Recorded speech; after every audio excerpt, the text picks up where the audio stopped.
When looking at Road to the King to see the OCG meta during the beginning of Photon Hypernova format, I noticed that some players were playing Ghost Mourner Moonlit Chill, which I thought was pretty interesting.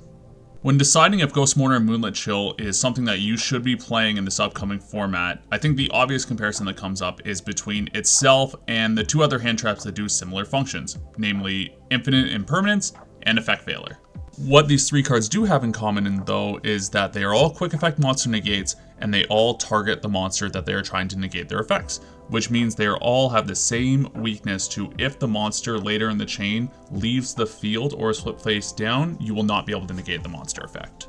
Now for the differences, I'm going to get into Imperm and Veiler first because Ghost Mourner has some additional nuance depending on whether you're playing it in TCG or if you're playing it in Master Duel / OCG, because the card does function slightly differently, which makes it unfortunately worse for us TCG players.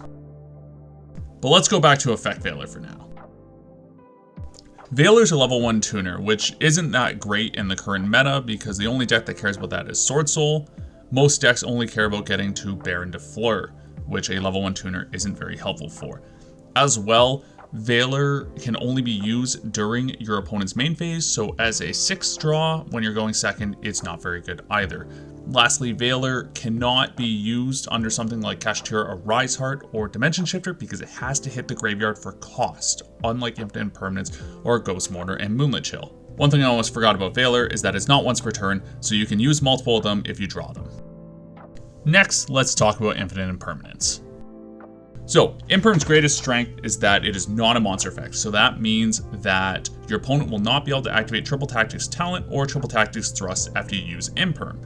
It can be used to deal with a spell trap on the opponent's field by setting it and then activating it on the following turn in the same column. It's not once per turn, so you can use multiple if you draw them. However, you can't use multiple in the same chain because you need to control no cards to activate this from hand. So when you play the first Imperm, then you wouldn't be able to play the second one because you have the first one on field. But because that's the only requirement, if you draw this for your 6th draw on turn 2, you are able to use it to stop an opponent's monster effect. Lastly, just a minor annoyance, it's not a monster, so you can't use it to assist in synchro play. So finally, let's get back to Ghost Mourner and Moonlit Chill. First off, it's a level 3 tuner, so it can summon Baron de Fleur with itself and any Kashtira level 7. It can be used under Kashtira Riseheart or Dimension Shifter because it discards for cost, it doesn't discard to graveyard, unlike Effect Veiler. It deals burn damage if the monster it negates leaves the field, which can be really helpful in forcing your opponent to suboptimal plays so they don't lose in time. Unfortunately, it is once per turn, so we cannot use multiple in one turn if we draw them, unlike Imperm or Veiler.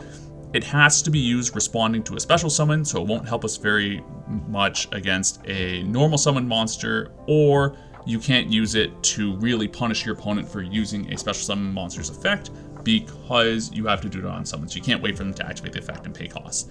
Lastly, it can be used on either player's turn in quotation marks, going back to what I talked about this card in TCG versus OCG.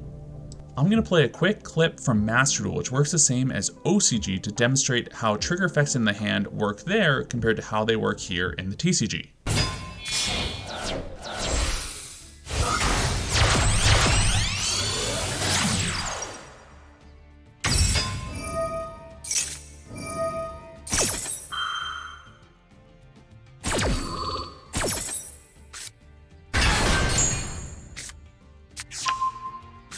The difference being, after I activate the effect of Black Dragon Clap Serpent here, my opponent gets a chance to respond. However, in TCG, I am able to build the chain link between my trigger effect Noctua Vision Dragon in hand and my Black Dragon Clap Serpent.